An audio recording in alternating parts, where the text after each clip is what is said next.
Welcome. We will begin. Hopefully we'll have probably some people coming in later, because I think this is going to be the best panel of the whole 2 days. I'm a little prejudiced. I think this is a very important issue. This is not the EPA that I have interacted with professionally for 25 years, the EPA that has been acting under the last 2 years. The Wall Street Journal in March of this year characterized EPA's regulatory agenda as an unprecedented regulatory spree in U.S. history. It's quite phenomenal in terms of the speed with which they are moving new rules, the number, the scope, the cost, the stringency. It is unlike anything many have never seen before. And importantly, what is troubling for many of us that have worked with EPA for so long is the quality of the justification for these rules. Many of them marginal, if even measurable, health benefits. Very, very flawed technical analysis, and it is not merely those concerned about the economic impact of environmental rules. The National Academy of Science chairman of a recent review of EPA's highly technical chemical risk assessments has been quoted as saying EPA science is on the rocks. It's a crisis. Those were the chairman of the National Science Panel. I think we're very fortunate today with the three extraordinary leaders on this issue that we have. We have all of these individuals are key players and decision makers in this growing effort to restrain EPA and reform EPA's process. We first will hear from Representative Joe Barton, who represents the 6th District in Texas, who for many years has been the leader on these kinds of issues in the U.S. Congress. He is Chairman Emeritus of the Energy and Commerce Committee, which probably has the broadest jurisdiction of any congressional committee I'm familiar with. Among other things, EPA and Obamacare come under this single committee. In the last several years, he has led the House majority on this issue through multiple hearings and passed key legislation to rein EPA. One called the RAIN Act, one called the TRAIN Act, and indeed passed legislation to revoke EPA's authority to regulate greenhouse gases. The Senate is not quite so inclined at the moment, one could say. We also have... The Senate's never inclined. We also have Chairman Brian Shaw from the Texas Commission on Environmental Quality, who filled that position after I left it several years ago, and Texas is very, very blessed with Brian Shaw in this position. One, he's from West Texas, where tough country breeds tough people. You know that. And he also, with great integrity and expertise as a PhD scientist and professor at A&M, has called to question what I was talking about in terms of grossly inadequate scientific and technical justification for the kind of rules EPA is issuing.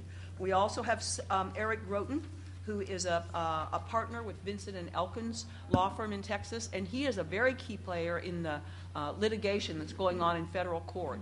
He is lead attorney for the broad coalition called Coalition for Responsible Regulation that is taking on EPA's rushed rules to assert authority over greenhouse gases. And the federal court will hear oral argument. Eric just told me on that really key litigation at the end of February. So I want to allow lots of time for these very gifted speakers, and also time for questions afterwards. So thank you very much, Mr. Barton, for coming all the way from D.C. back to Texas. We welcome your remarks. Well, actually, I came all the way from Ennis, Texas this morning, which is about a 3-hour drive. But I'm delighted to be here. I see all my friends from the Texas House out in the audience, and I think almost every one of you I have shared the district with in the past. Certainly Barbara and Phil, and Linda Harper Brown was in the room a minute ago, and in my new district, I have part of her district. And under one of the maps that the Supreme Court's looking at, you're in my district right now. Can you imagine an Aggie representing the University of Texas in Austin? Yeah, it's a bad thing, isn't it? Either side of that you're on, it's a bad thing. Anyway, I'm going to try to be brief because these two guys to my right are much more knowledgeable than me. But I have been involved in this for a few years. And, just a couple of basic parameters. Republicans are not anti-environment. My sister is an EPA enforcement attorney, for example, in Dallas. We want strong environmental laws, and we want them to be enforced. But we don't want to use environmental regulation as a surrogate for industrial policy. And under the Obama administration, he was pretty upfront as a candidate that if he became president, he wanted to really go after the coal industry. He said that on the record, and he has kept his word, even on clean coal. As promising at one time as that appeared to be, those projects are being stymied. So Republicans are for environmental protection, but we don't think it's an either-or. We don't think that you have to protect the environment by destroying industrial growth and economic development. And from a Texas perspective, when you look at the regulations or the actions that EPA has initiated under President Obama and Lisa Jackson, his EPA administrator, you don't have to be a cynic and you don't have to be paranoid to come to the conclusion that if it's not a direct attack on Texas economy, it has that effect. The CASPER rule, the cross-state air pollution rule that the Supreme Court stayed, is a classic case of that, and I'm sure Chairman Shaw is going to speak on that in more detail. But Texas was not even included in the earlier drafts. In fact, Texas was used as an example of what a state should be doing to not be included. And then at the last minute, literally, they put Texas in based on modeling, not on monitored, not on real data, but on modeling that showed in two worst-case scenarios, one location in Illinois and one in Michigan, that there might be evidence of Texas emissions impacting negatively the standard in those two cases. Absolute horseradish. I could say something stronger, but we've got a camera going on, so I'm not going to. So, what I've tried to do, and most of the Texas congressmen have tried to do, is say, wait a minute, let's look at the facts, let's get the real data, and then let's make a decision. Whether it's the flexible permitting rule that Texas has been using since the Clinton administration that the Obamas kicked out. When you measure our air quality in Texas on the criteria of pollutants under the Clean Air Act, in every case there have been marked improvements. And in every case but one, we're not only in compliance, we're well below limits for compliance. And the one is ozone, where in the Houston area, in the DFW area, and I think the Port Arthur, Orange area, we've been making progress, but we're marginal. If EPA didn't keep tightening the standard, we'd be in compliance, I think, in those areas. So what we've tried to do in Washington the last year, in most cases on a bipartisan basis, there's 32 congressmen and 2 senators, and on the letters that I helped organize and lead on all these environmental issues, we got every congressman. I think on most of them we got everyone, and on some of them we got everyone but Lloyd Doggett. We couldn't get Congressman Doggett on a couple of them, but on the rest of them, Democrats and Republicans both were willing to, on the record, send letters to Lisa Jackson and President Obama saying, let's take a time out, let's take a step back, and let's take a look at it. Texas is more than willing to be evaluated on the merits, on the data, on the facts. What we don't like is when you have these EPA models that half the time can't predict the past, much less the future, and they throw us into some non-compliant status, and then we're hit with these regulations. The Obama administration, since they took office, has proposed 25 major regulations. 25. I'm not going to read them all, but there's 25 of them. Even without those regulations going into effect, about 60% of the total regulatory compliance cost of all federal regulations is the EPA regulations. And if the cross-state air pollution rule had gone into effect and the mercury Mact ruling had gone into effect and the boiler Mact ruling had gone into effect, that's just 3. Texas economy would have been negatively impacted tens of thousands to hundreds of thousands of jobs, billions to hundreds of billions of dollars, and you would not have seen any significant health benefit. No significant health benefit. The studies that the EPA uses to justify the cost of their regulations are these avoided premature death. Now, I've never gotten a real good definition of what an avoided premature death is. But whatever it is, they do these studies, and they'll say, if we, like the mercury Mact, if we put in this mercury standard, we're going to reduce the amount of mercury emissions from smokestacks at power plants by 90%. Now, that sounds great. We're going to reduce it. Who can be against that? Okay? What they don't tell you is that, first of all, they don't know how much mercury is coming out of the smokestack. They were only off by an order of 1,000, I think. That's a pretty significant percentage, 1,000%.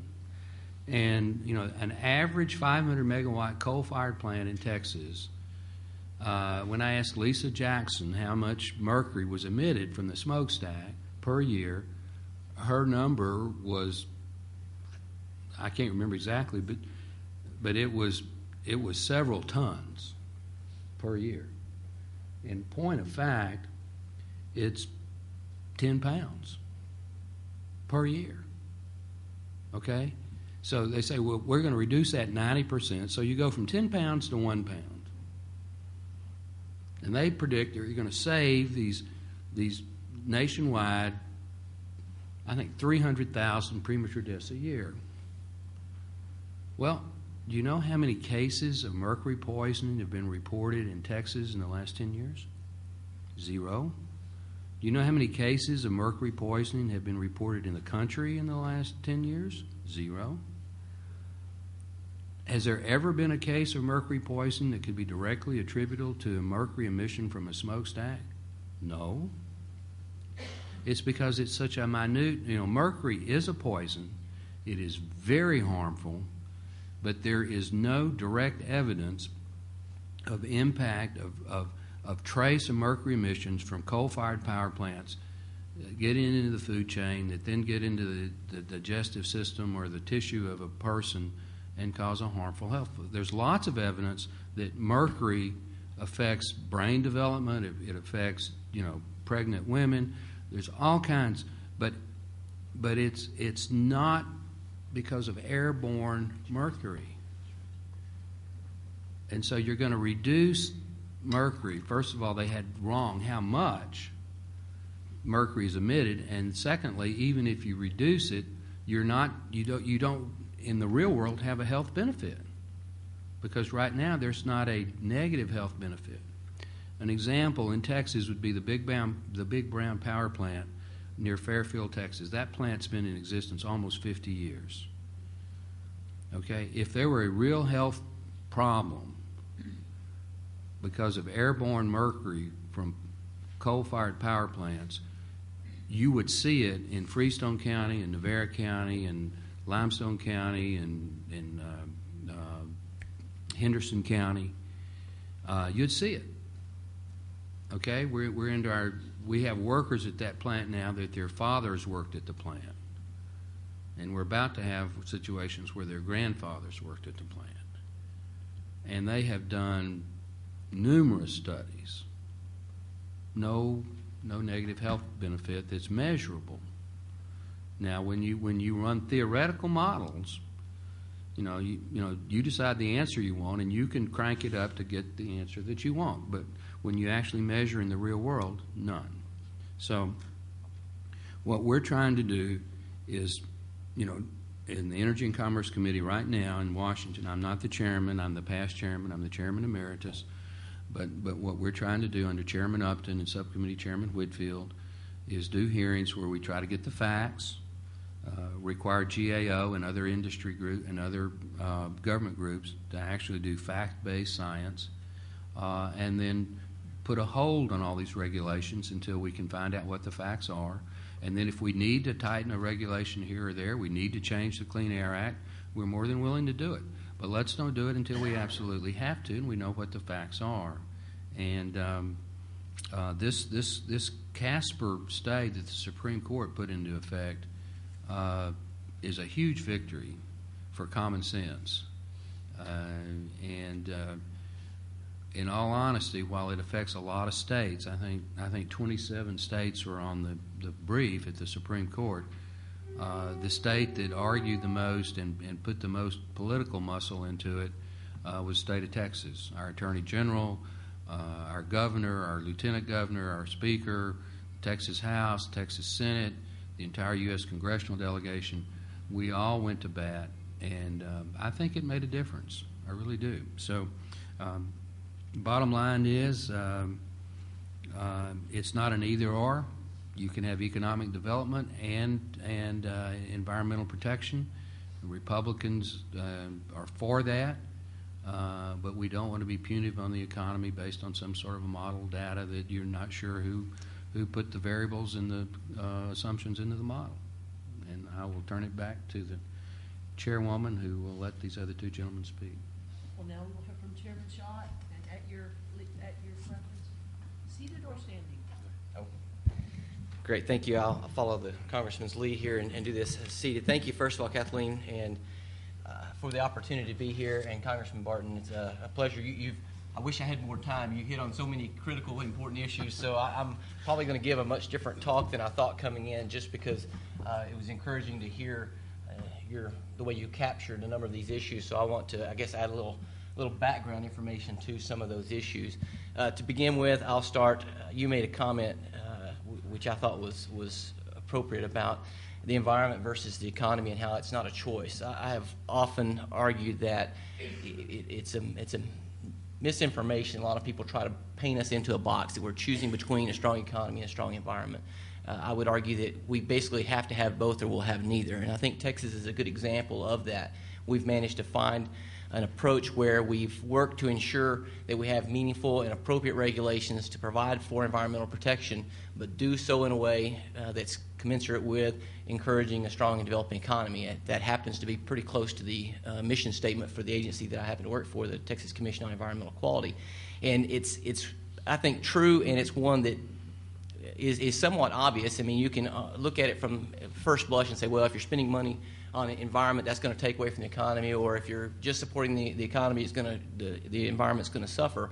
But realistically, you need to have both, because in order to attract the type of workforce that you need to have a quality environment, you need to have the natural resources available.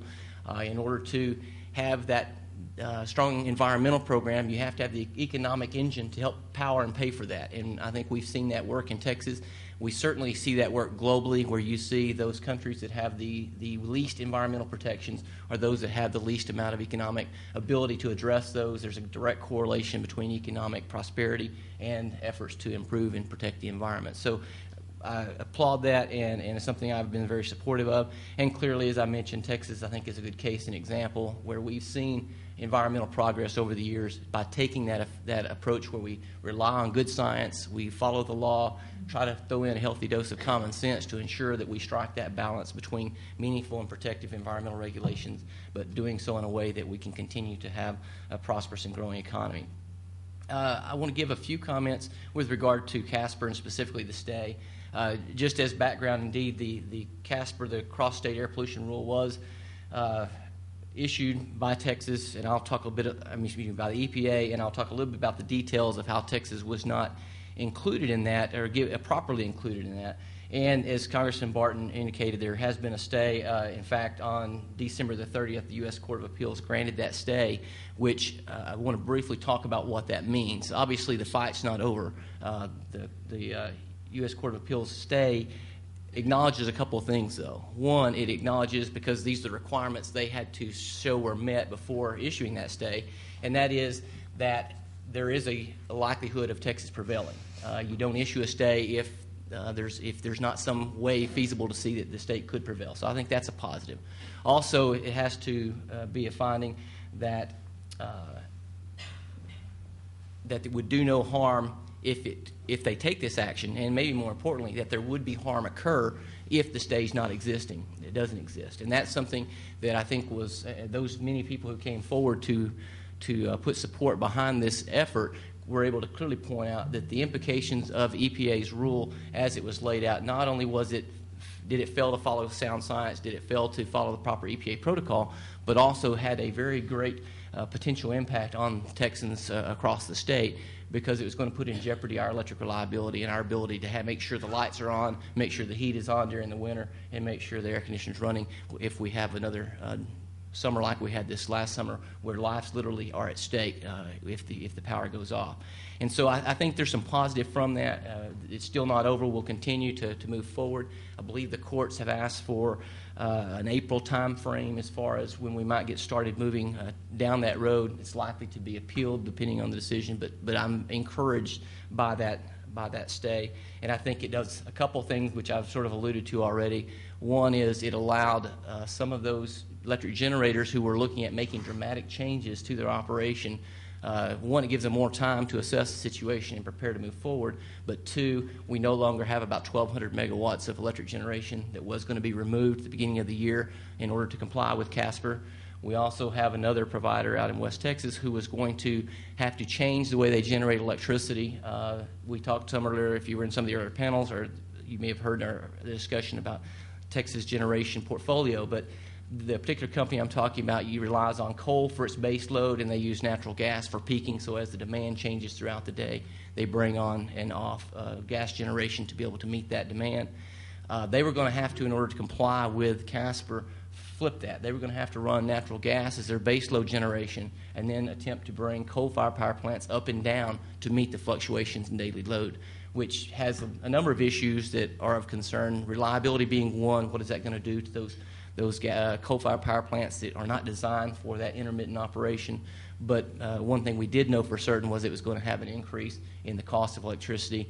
I've heard numbers anywhere from 10 to 15% increase in rates that were likely to be passed on to those customers. So those things won't happen, at least in the short term, and we're hoping that when we get a chance to provide data to the courts that we will have success and they'll realize that indeed EPA failed to follow the proper protocol and procedures with regard to this rule. And I know that I don't want to take too much time because I want to save time for comment, but there's a couple of key points that Congressman Barton talked about and alluded to that I think demonstrate the lack of a sound approach EPA applied with regard to CSAPR. As was pointed out, in the draft rule, EPA did not include Texas in what's called the Group 2 SO2 states, which is the primary issue we have with the way Texas is involved in the CSAPR rule. Specifically, EPA did include one sentence in a 256-page, I believe, rule that said they wanted to take comments about whether or not Texas should be included, not how, but should, because they had this scenario where they thought that the impact of the rule itself, what EPA's rule was going to do in eastern states, which was going to require a lot of those eastern states to burn lower sulfur coal, they thought their own rule might make high sulfur coal enough cheaper that Texas would burn more high sulfur coal. So this was a hypothetical scenario whereby, not because Texas was emitting too much, because their own modeling showed that Texas was not contributing to its PM 2.5, this is the very, very small particulate matter, that our SO2 emissions were not contributing to any downwind monitors, out-of-state monitors, based on the data they had at proposal of the rule. But they were concerned their rule might make us change things. So to be real clear, we provided comment, as many others did, about that proposed rule and indicated that EPA's concerns were unfounded. First of all, in the state of Texas, we've been on a long-term trend of reducing our SO2 emissions, about 32% reductions in the last 10 years. And part of new rules that are ongoing and existing rules that are in place didn't make it seem likely that those were going to increase. Moreover, in order for generators to switch from low sulfur coal to higher sulfur coal would require permit alterations, a number of things that would prevent that from occurring. And so we and others made a pretty quick work of commenting to EPA that that was not a likely outcome. And apparently EPA believed us, because when they rolled out their final rule, they no longer had that scenario in place, but instead determined that based on some new analysis they had done, which was not included in the proposed rule, by the way, and we were not allowed to comment on it. Well, I guess we could have, but we had no idea that they were doing this because they didn't share it with anyone. In the final rule, they decided to include Texas in the Group 2 states and require what was going to be about a 47% reduction in SO2 emissions. This happened in July and August, and the time frame with that was this year, January of this year. So at the first of the year, states were going to start complying with a 47% reduction in SO2 emissions because they made their modeling demonstrated that Texas might be contributing to a monitor in Granite City, Illinois. That monitor, by the way, has been measuring attainment since 2008, I believe. They put that monitor in place downwind, the other side, north of, if you will. So here's Texas, here's the steel plant, and they put the monitor on the other side of that steel mill. And because there were concerns that steel mill might be leading to local particulate matter issues. And sure enough, they put a monitor there, and they were exceeding the PM 2.5 standard. So the Illinois EPA entered into an agreement with that steel mill. They put controls in place, and lo and behold, the monitor has been measuring attainment ever since. However, because that is now a monitor that was exceeding the standard, EPA can use that as a tool to try to force regulations on Texas, and indeed that's what happened. The models utilized to predict the impact of Texas SO2 emissions on that monitor in Granite City, Illinois, predicted that Texas would have a 0.18 microgram per cubic meter impact at that monitor. Just for those of you who aren't geeks like I am and get into this stuff every day, 0.18 micrograms per cubic meter is 0.18 millionths of a gram per cubic meter of air. That's assuming the wind blows that way. They're making lots of assumptions, Congressman, and that's one of them. So, y'all heard about these Texas Southerners that the wind all goes north? You know? So, indeed. Back to the 0.18. That's important because the threshold is 1% of the standard. The standard is 15 micrograms per cubic meter. So if Texas contribution model greater than 0.15, which is 1%, so 0.15 micrograms per cubic meter, EPA could use that to suggest that Texas is contributing potentially to a non-attainment area, although the area is in attainment at this point. And we modeled, not measured, we modeled at 0.18. That's 0.03 micrograms per cubic meter above that threshold. We can't measure 0.18 micrograms per cubic meter accurately with a monitor. We certainly can't measure the 0.03. And modeling, Congressman Barton also alluded to modeling. EPA has used modeling over and over again. One of my favorite sayings, anytime somebody talks about modeling, remember this: all models are wrong, some models are useful. Yeah, my model showed Texas A&M was going to win the national championship this year. Some models are useful and appropriate. Didn't work out. So, and they're wrong. So it's kind of works both ways in this case.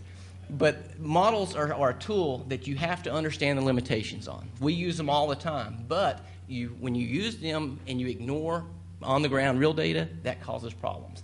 And the reason I want to bring this up is EPA currently is moving toward more reliance on models instead of less. In fact, they have a standard that they're suggesting that you could use models to determine a noncompliance for an area, and in fact, they're suggesting that a model showing an area that is not in attainment might be more persuasive than monitored data, real measured data showing that it's in attainment. So just be wary of that.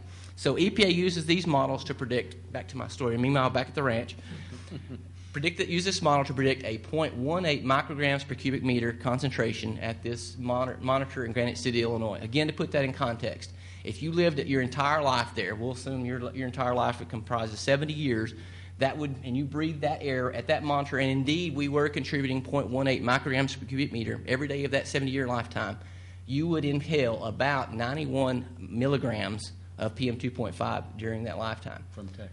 From Texas. That is equivalent, just to make sure, some of you may not know what 91 milligrams is, but if you imagine a little packet of Sweet and Low, your little artificial sweetener, and you pour it out in a pile and divide it into 10 equal piles, one of those 10 piles is slightly more. That's 100 milligrams. So Texas, this model is 91 milligrams per cubic meter, 91 milligrams total breath breathed in over a lifetime. Again, not to say that's not something to be thinking about, but to point out the absurdity of the level of detail we're talking about here. And their model is suggesting that that's Texas' contribution, and they believe that it was worthwhile to require a 47% reduction in SO2 emissions in Texas to avoid that. Point out again, that monitor is and has been measuring attainment since 2008 after they fixed the problem that was likely causing the non-attainment area. Models going forward also suggest that even if Texas does nothing, the monitor will be in attainment. So we're basically looking at putting a huge cost on the state of Texas. We're looking at severe environmental regulations with no environmental benefit and to solve a problem that no longer exists. So one of the rules that we passed in the House, it didn't pass the Senate, was that if the actual monitored data was available, it would be used instead of model data. So if you had the actual data, you could use it. That passed the House. It didn't pass the Senate. Very good. And we certainly like every opportunity to have some reason injected into the process. The courts, I think, injected a little reason with this stay, as clearly EPA, based on their own data, suggests that this rule didn't make sense moving forward. And in fact, if you look at some of the other issues, very briefly to summarize, EPA argues that Texas was given an ample opportunity to comment on this issue. I would argue that their scenario they had about the possibility of Texas increasing emissions because of the rule, which they even dismissed, was not adequate.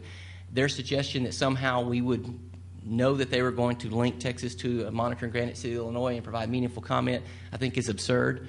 We were not given the budgets as far as that 47% reduction that every other state was given. We weren't given an opportunity to comment on those, and yet EPA somehow seems to think that that's appropriate and that meaningful comment was available. One of the things I've likened that to, which I would love to hear EPA's response on, but I think EPA suggesting that the opportunity they gave Texas to comment on that rule in a meaningful way would be similar to what would happen if my agency were considering granting a permit for a power plant in East Texas. And our announcement in what in public notice we provided was simply to go to the Texas Register and say, the TCEQ is considering permitting a power plant in East Texas. Please send us your comments. And then waiting to see what comments come in. And then at that point, revealing what that power plant is going to look like, where it's located, what kind of fuel it's going to burn, what kind of controls it's going to have in place.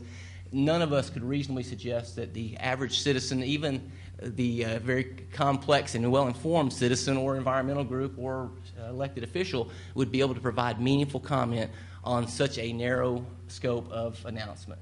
That's very kin to what EPA gave. They asked for comments on information that later proved to be false and somehow think that that was adequate and appropriate. We disagree. And it would be one thing if this was purely a matter of, well, they didn't accurately check the box, no harm, no foul would go on down the road. But in this case, clearly the impacts are huge because they didn't accurately consider what the costs were going to be. They didn't consider what the impacts were going to be to electric reliability. They assumed, for example, that the Texas ERCOT, the Electric Reliability Council of Texas Grid, has about 90 90-plus thousand megawatts of generation capacity, which we don't have. It's more in the 72,000 range, and so they assumed a lot of things that were wrong, and we've not been given the opportunity to correct those. Fortunately, the courts, I think, are seeing that and are, with this stay, hopefully will give us an opportunity to shine some real light on this and make sure that the regulations coming out of this are appropriate and protective and not just something for the Environmental Protection Agency to exert its power. Thank you. Thanks, Brian. I like the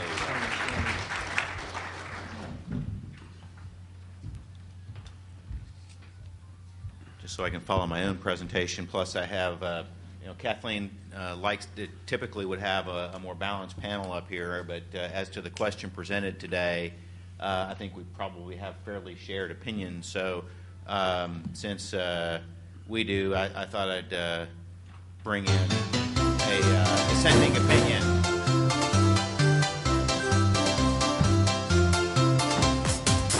And all of these other threats we have to our democracy, to our free market system, none threaten us more than the Environmental Protection Agency.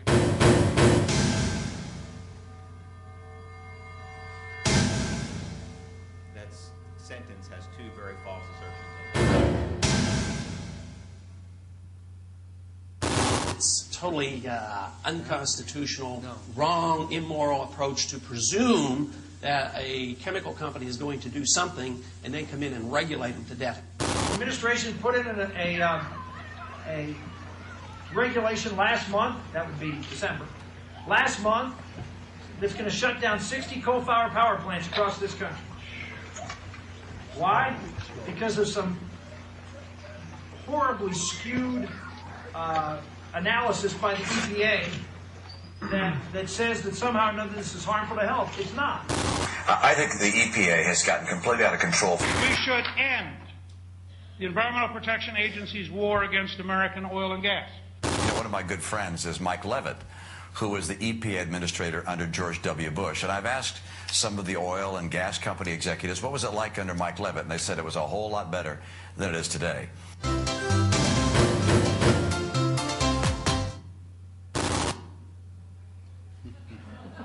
So, fair and balanced up here.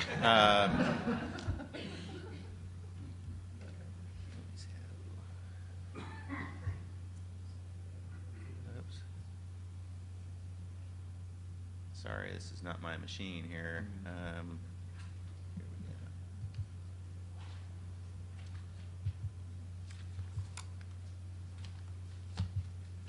go. And where's the function? There we go.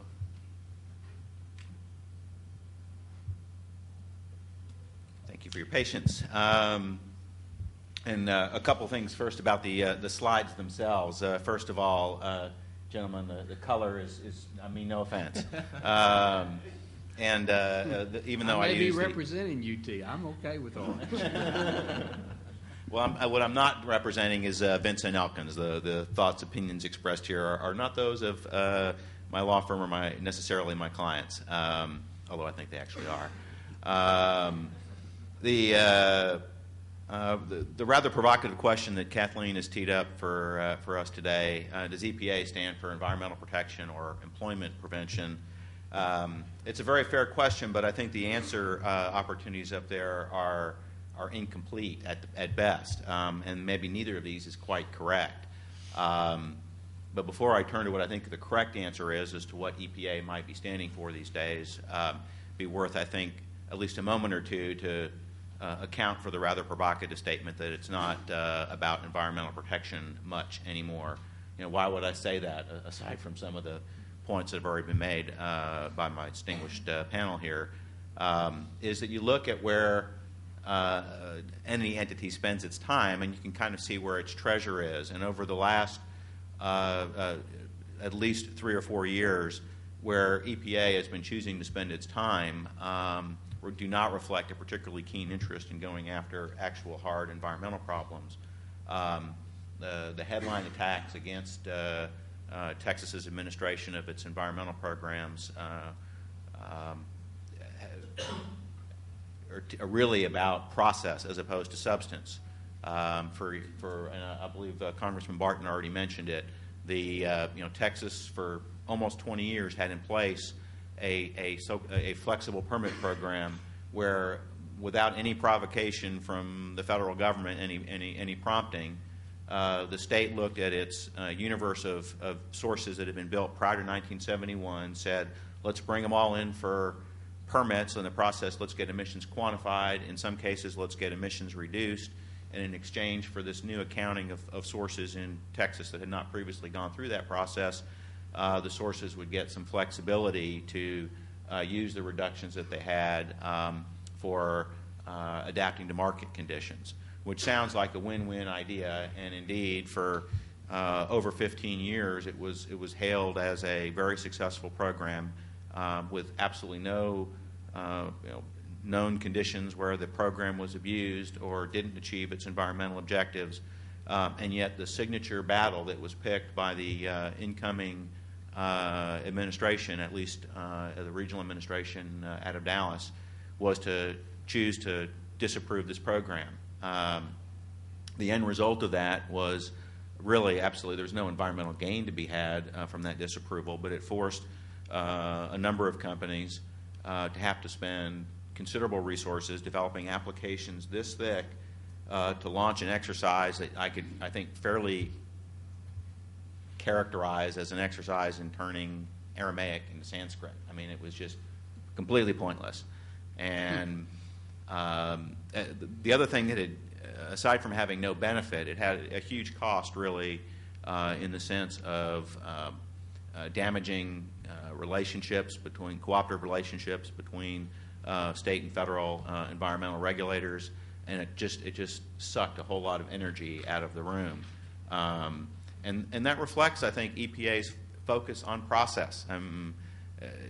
It seems that the more the environmental problems get solved, the more that the agency focuses on quibbles over process. The other two panelists have already spoken about where we've gone with EPA's job, of course, is to set, or at least traditionally has been, to establish the standards for what is clean air. It did so for the first time for all the pollutants back in the early 1970s. And just as states who are then charged with achieving these standards get close to or even surpass achieving them, the agency goes in, revises the standards. Remarkably, they always go lower, such that over the course of a roughly 40-year lifetime, with EPA changing the standards, the agency is now regulating at or very close to background levels. And so obviously the marginal risks, the marginal health benefits that are achieved become smaller and smaller, and yet somehow the fact sheets that go out with the EPA rules accompanying these new and lower standards always have, and it's true, I mean, every one of the rules, it's number of lives saved, and apparently the instruction manual at EPA says that has to be a 5-figure number. The heart attacks, 6 figures, and sick days in the millions. And then you take these numbers and you multiply them by, I mean, and they are an made up. arbitrary number. And you multiply them by the other arbitrary number, which is what's the value of a lost day. And it is very easy with the smallest of apparent health improvements to come up with billions of lives saved. In fact, I thought last night that this would be a good sign outside the. Very good. That's true. You can borrow that one, Kathleen. And so pretty much anything gets justified, or that's assuming EPA even tries to justify a rule. Something that's very significant that's only been very briefly touched on by the panel here are the utility Mact rules, M-A-C-T. We can't, we have lots of acronyms. The Maximum Achievable Control Technology rules that EPA just adopted. Administrator Jackson signed them. They haven't been published yet. They will become law, in which EPA has imposed emission reduction requirements for every coal-fired power plant in the country. To do that, even though there was some degree of mercury risk associated originally with the intention behind these rules, whatever one may think of that, and it's a vanishingly small risk, as Congressman Barton pointed out. That was all that EPA needed, having decided to regulate mercury emissions from power plants. It comes to the conclusion that it really doesn't need to justify then a decision to then regulate everything else that comes out of a power plant on the basis of that same justification. This language here about needing only to find that it's appropriate and necessary to regulate one thing to regulate everything is straight out of the preamble to the rules they're adopting. And the other thing that EPA does that completely ignores the real world is that it doesn't have to consider cancer risk or any risk in context. So if there's a modeled 1 in a million risk of a particular exposure causing cancer, the fact that that's well below the noise level of cancer risk, which is, if you live long enough, probably about 1 in 1, then it doesn't matter. You ignore that real world context. You use that theoretical risk to regulate. And one of the consequences, of course, of regulating unreal risks is that you're ignoring the real ones. This is one of my favorite slides. I'm sorry you guys can't see it here later. But it captures the notion of loss of perspective. One of the consequences of doing that is, I mean, of course, you're then ignoring real risks, and you're dedicating money to non-problems, which itself is a problem. And so these same utility Mact rules I was talking about, on the basis of trivial theoretical risks, would impose with regard to, I mean, the standards are very, very difficult to attain, even with regard to the standards that they set for existing plants. The standards that were set for new plants are 2 orders of magnitude below the level anything's actually truly been demonstrated, even an order of magnitude below the level it can be measured in the stack. I don't believe that there's on the basis of those circumstances, it's going to be very difficult to get anyone to guarantee and therefore build any new coal. There are several projects like that pending in this state. We heard from the panel in the previous hour about the need to keep fuel diversity in Texas. The prospects right now, based on these rules, of someone being able to get a new coal plant built in the foreseeable future is at best shrunken by what EPA has done. So if EPA is not really about environmental protection, I don't think it's about employment prevention deliberately. It just has that collateral result. What does EPA stand for? And the answer is, in part, it's attempting to become an energy or economy planning agency, and it's also the EPA protection agency. It is very turfy in attempting to ensure that it has a role to play, for decades to come. I can use the example closest to my heart at the moment, I think, to illustrate both points. The EPA decision to regulate a constituent of clean air under the Clean Air Act. It started, of course, with the ability to do that, or the claim of the ability to do that started with the Massachusetts v. EPA case in 2007. And the result of that case was an opportunity, anyway, for EPA to take up the question, at least at that time, the limited question of whether it should be regulating car emissions of greenhouse gases. Stephen Johnson, the Bush administration administrator, said, I don't think that's such a good idea. But Lisa Jackson, the very first thing she did when she was appointed to that office was to issue a series of 4 different rules that have brought us to the point that EPA can now use, with outside help, the Clean Air Act permitting process to direct industrial development of any kind in this country. The way they get there is, first they issued an endangerment finding, EPA did. Very flawed. Very flawed. We hope to have the opportunity to have the judicial branch correct the executive branch error there, but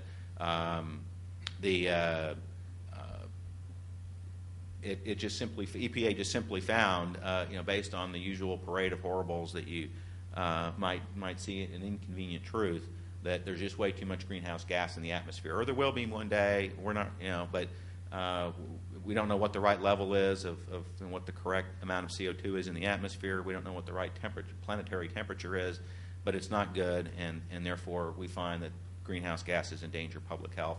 And then based on that finding, they said, oh, now our hands are tied. We have to regulate, under the Clean Air Act, we have to regulate tailpipe emissions of these greenhouse gases. And then they say, oh, now our hands are even more tied. Having decided the greenhouse gas emissions from cars are regulated, they're now subject to regulation of the Clean Air Act, and that means that under other provisions of the Act, we have to start issuing permits for any stationary sources that emit these same pollutants. And then, but the last thing they said was, maybe our hands aren't so tied by the law after all. We have thresholds that would require us to, in the statute, they're very specific, 100 and 250 tons. Well, at those thresholds of greenhouse gas emissions, you'd have to permit churches and schools and Al Gore's house and football stadiums. And so EPA said, well, we're not going to go quite that far. We'd lose whatever public support we have, and adopted the tailoring rule. Why did EPA go out of its way? And it could have stopped at any point along that process to say we're not going to go ask for permits for stationary sources. Lots of legal arguments to get there, and we'll be offering those up at the end of next month. But the reason they did was because to get a permit requires a demonstration that a source is using best available control technology, or BACT, and EPA and others aligned with it see this as an opportunity then in the course of a pre-construction permitting process to make a decision about how one should be accomplishing the particular business objective of the permit applicant. The classic and unfortunate and very clear example is using the Clean Air Act permitting process then to decide you shouldn't be building coal plants, you should be building gas plants. Any doubt about the agenda was dispelled as recently as yesterday. This is from NRDC's David Doniger in yesterday's Greenwire. Makes it clear that what they're going after is a Clean Air Act that says that you're going for a permit to provide electricity. We, the EPA, or we, the Sierra Club, get to decide how you're going to do that. And the processes that are in place give them an enormous amount of opportunity to either freeze out folks from the beginning or along the way create a lot of disincentives, a lot of opportunities. You just need one court to go along with some theory about building a different kind of power plant, and you win. And the other thing, just real quickly, the last point here on this slide, that the endangerment finding that EPA made is sufficiently broad that EPA may now be sort of thrown in the briar patch of having to do about 15 to 20, maybe even 30 other rules under the Clean Air Act on the basis of that demonstration. As I mentioned earlier, I think EPA is in the EPA protection business at this point. It is done in a great many respects, to Chairman Shaw's and almost everybody else's frustrations, a good job in almost every rule it has issued under this administration of cutting out roles that the Clean Air Act directly gives to states. It's a common theme. We're hopeful that will be, that there's a number of different cases pending now where that could be corrected and brought back. To come to the perhaps obvious conclusion, I think EPA has been in place for 40 years. It was given a mission to clean up an environment that looks a whole lot different than the one we have right now. I'm very grateful, as are many, for Congressman Barton's leadership in the House to have the Article I branch of government take charge back again. But we're not obviously there yet. The last thing you want is the judicial branch sorting this out. It's unreliable and often adverse. And so, despite the risk of being, branded a Sierra Club sock puppet, we need pretty much everybody to be brave enough to take on EPA's current assumptions of the missions that it has, making quite clear that it's accomplished a great deal and that it's not just simply being abandoned. And with that, I'll return the podium to you, Kathleen. Thank you.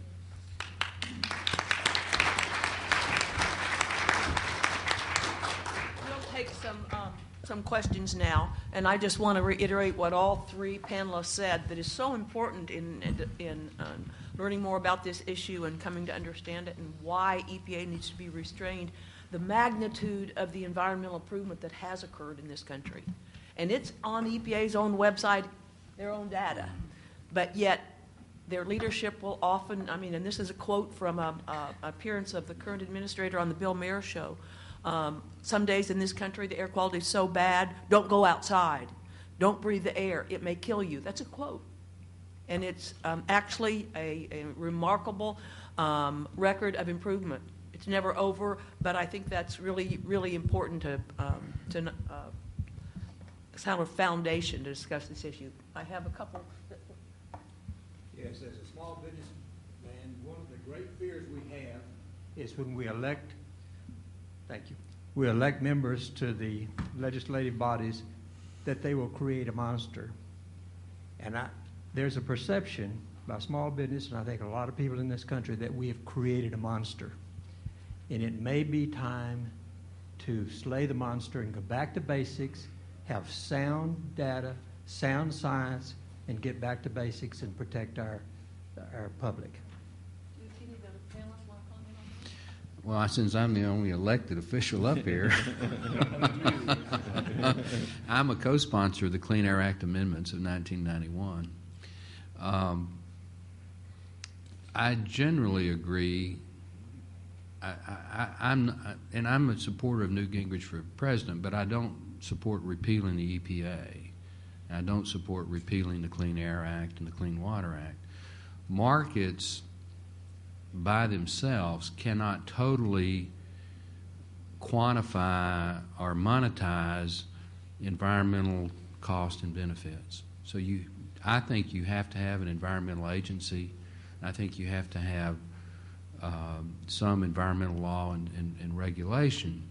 But I think the Texas Council of Environmental Quality that Mr. Shaw is the chairman of shows that if you've got responsible administration, you can have a strong environmental set of laws and you can regulate fairly so that you get the bad guys, but you don't punish the good guys. And in the time that I've been in the Congress, the EPA has gone from an agency that had some controversy, but I can remember going to the EPA regional office in Dallas as a young congressman and having a very civil, interactive conversation with the federal EPA civil servants and the political appointees, and it wasn't adversarial. And it's now to the point where the current region, I think it's Region 6, but the regional administrator in Dallas says routinely in press statements that he wants to outlaw hydraulic fracturing, which is the biggest thing we've got going for domestic energy production in the United States, is that technology. So what we need, I think it is time. I think the Clean Air Act and the Clean Water Act that were put on the books in the 50s and the 60s and the 70s, at that point in time, there was a different paradigm between business and industry and the community. Today, it is so adversarial, and the regulatory and the environmentalists have made it a faith-based system, not a fact-based system, that I think it's fair to go in and reopen the Clean Air Act and possibly the Clean Water Act and make some changes. For example, under the current Clean Air Act, the EPA administrator cannot consider cost. Is prohibited, has to make his or her decision totally based on the health consequences. And the environmental cannot. Well, I don't think it'd be crazy to say cost can be a factor. Maybe it's not paramount, but it can be a factor. And so just go in and clean it up and make it relevant to today's environment. And I don't mean environment, but just the general, there are national environmental groups that routinely, they exist to file lawsuits on every power plant application. That's their mission, and they admit it up front. Well, we didn't have that 30 years ago, 40 years ago. So to go back to what Chairman Shaw said, we will not continue to exist as a great nation if we don't have a fundamentally fair but flexible economic and energy policy. And you can, as Kathleen said, you cannot let the EPA become a de facto industrial policy dictator for our country. You know, but that doesn't mean that people like me are anti-environment, or Phil King or Barbara Nash. We're not anti-environment, but we're also not punitive towards economic development. Points well taken, and I am among a number, and really on both sides of the aisle, and I find also within some of the environmental community, particularly the legal community and universities, that one of the phrases used is that the Clean Air Act, if I can say it, Clean Air Act has arteriosclerosis, meaning at this point in time, it is perhaps not the appropriate vehicle for the most efficient, continuous environmental protection. And as we've seen through its use under this administration, has the capacity, I mean, it gives incredibly sweeping authority, perhaps without kind of corners on them, which might be good goalposts to put. But yes, please, sir. Let me stand up. Yeah, for years I ran an environmental engineering firm, civil engineering, but I just moved here from Illinois in April. And the town you mentioned, Granite City, I know it real well. We did work in that area. And something that the EPA forgets to mention is next door to Wood River is next to Granite City is a little town called Wood River. The largest oil refinery north of Texas and Louisiana, I believe, is in Wood River. And when you look at the fight over the Keystone Pipeline, the proposed one, well, the existing one ends in Wood River, this huge refinery. And by the way, Granite City is downrange, downwind, comes off the Mississippi River. And it still meets the environmental protection standards for air quality. I mean, that's how absurd their position is. You have not only a major steel mill, but you have, I think, the largest refinery north of Texas and Louisiana next door. They still meet the quality standards, and that's not good enough for the EPA. That's where if I could kid with you and you say, well, you know, the guys have gotten unreasonable. Hey, I made a living for a long time working with them, and I can guarantee you the difference of reasonableness. I used to be able to walk in their office, we'd go out and have lunch, we'd talk it over. I always thought they were tougher than they ought to be, but truthfully, we reached reasonable compromises. Today, I sold the company and retired. It wasn't worth the effort. Please. I know this is an higher issue effort, but would some of you comment on what EPA is doing on the water side? As you know, they've identified numerous other organisms and critters to evaluate and to control, and it's going to have a significant effect on our water in the future, and particularly in view of the drought situation, where a lot of the damage that may have been done to some of these organisms have occurred more because of the drought rather than natural causes.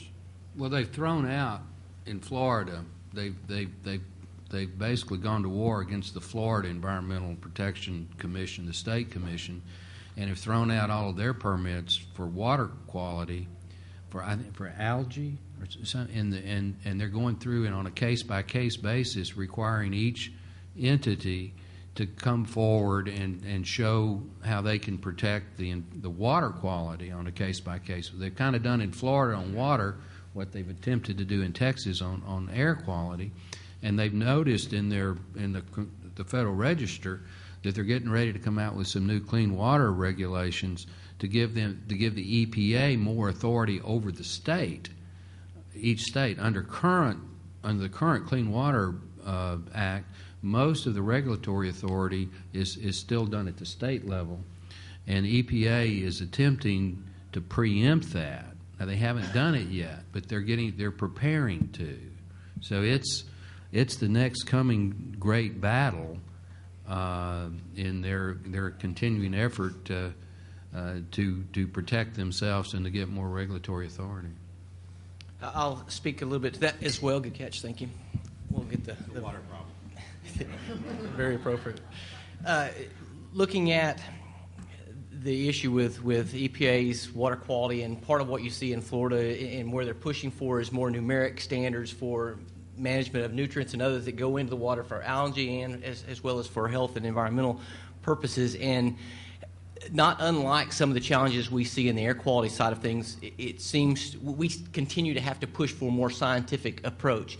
We've been working with requirements for testing the whole effluent toxicity, and EPA likes to require as much as possible, regardless of the environmental benefit or the health concerns associated with that. In this case, it's an environmental benefit issue, and we continue to push toward a risk-based approach to where we can manage our resources in a way that we can provide for additional drinking water, additional uses, because if we fail to push for sound science in every case, we end up wasting valuable resources, and in some cases that valuable resource may be that water. You may be releasing water to try to prevent an environmental concern that's not real, and the real effect of that may be environmental concerns downstream.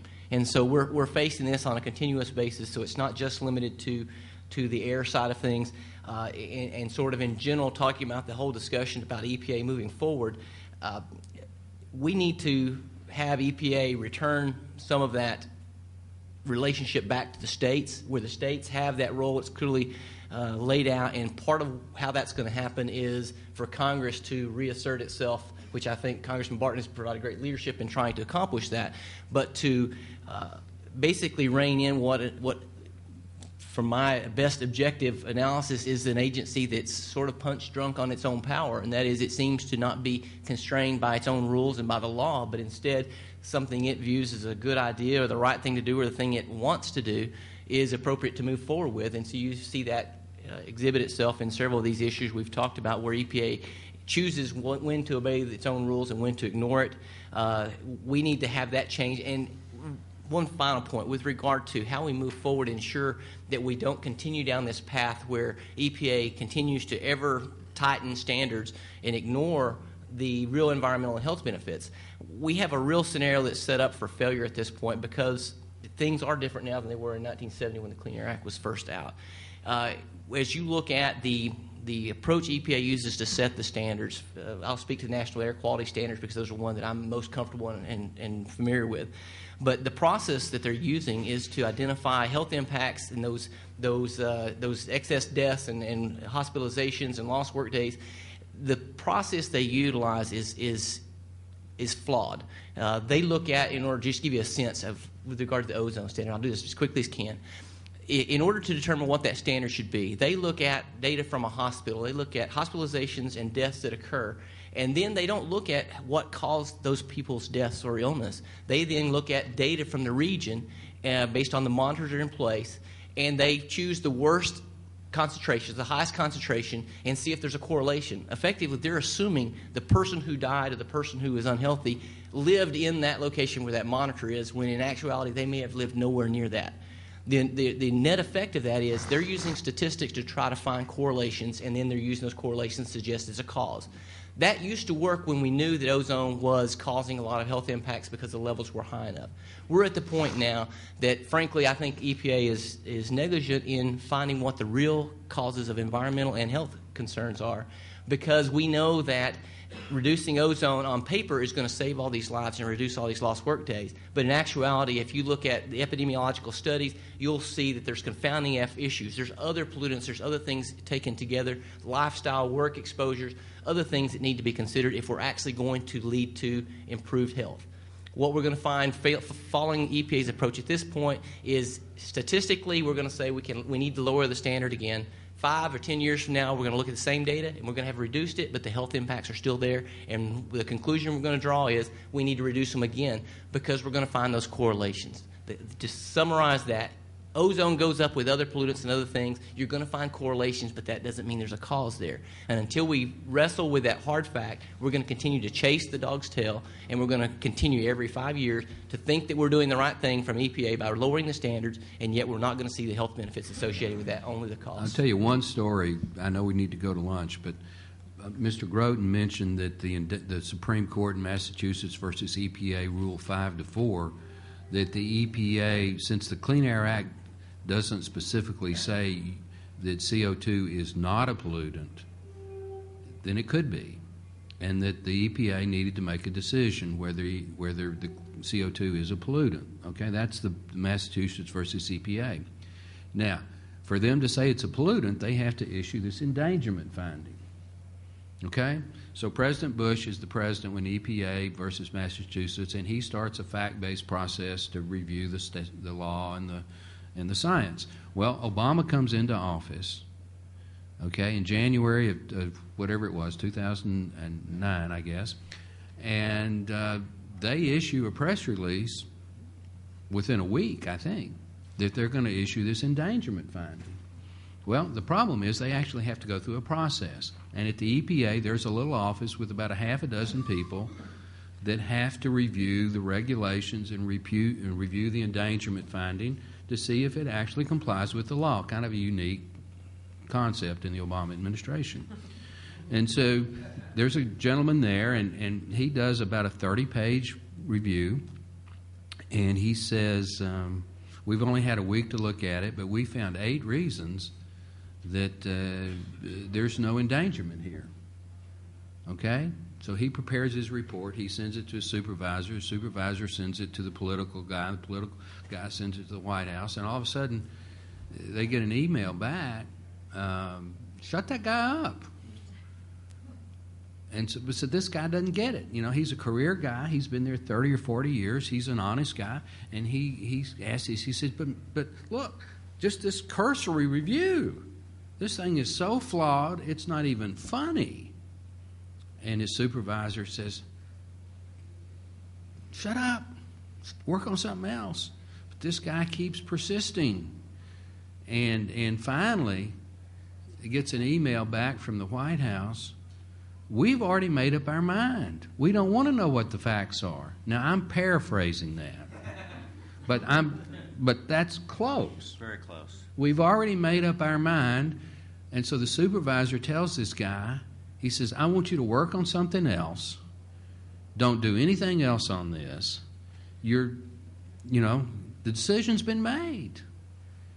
And that's the analysis that they did that let them issue the endangerment finding in April of 2009 that unleashed the demons. And they had one little man who retired, by the way, who had the gall to stand up and say the emperor doesn't have any clothes on. And we have emails where we got people on the record in these emails, at least in the email trail, say, we've already made up our mind. We don't want to know what the facts are. I wish we had more time.